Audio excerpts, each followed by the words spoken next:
Strike. These guys were practically automatic. Number 1, Jamal Crawford. Steve Nash is fourth. Now, they were both so consistent all last season. Just seemed to be on a roll the entire year. Very consistent. Back to world peace. Gives him the lead pass. And finished off by Gasol. And you really don't want to give up too many dunks like that. One is too many. Oh, yeah. No, certainly you're right. You know, that's making it way too easy for sure. Yeah, major breakdown defensively. They've got to tighten things up here. Good. Steve, you mentioned that special treatment overseas that Kobe went through. Some friends said that he had been contemplating retirement prior to the treatment. He felt so good. He said, I'm going to play another 2, 3, 4 years. Well, he's on record as saying he doesn't want to keep playing if he can't dominate and be dominant. So the injuries held him back more than he's let on, but the treatments have actually made him feel better. The drive by Paul.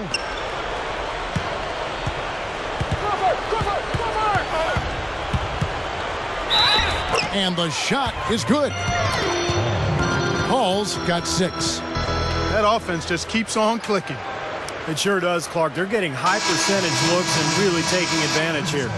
You know, we focus so much on Chris Paul's offensive abilities, but defensively, he's one of the best point guards in the NBA. Perennially at the top of the list in terms of most steals per game. Very strong for a guy who's maybe not as physically imposing as some of the other guards in the league.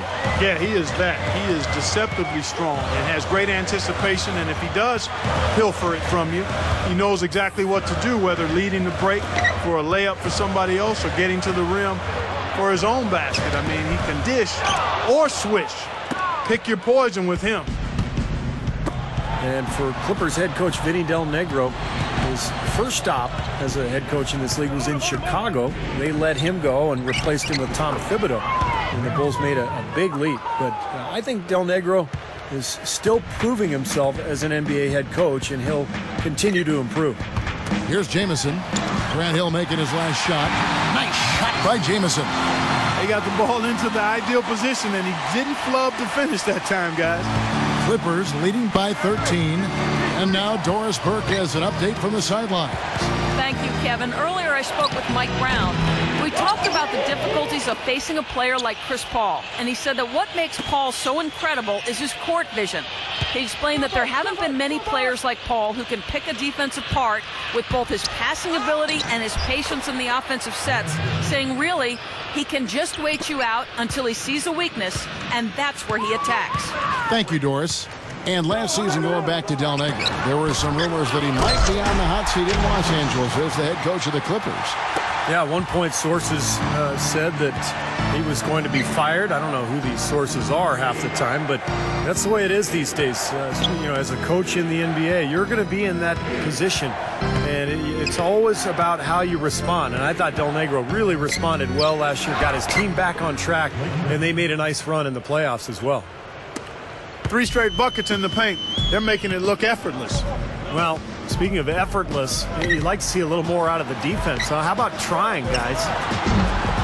Kobe can't get that one to fall.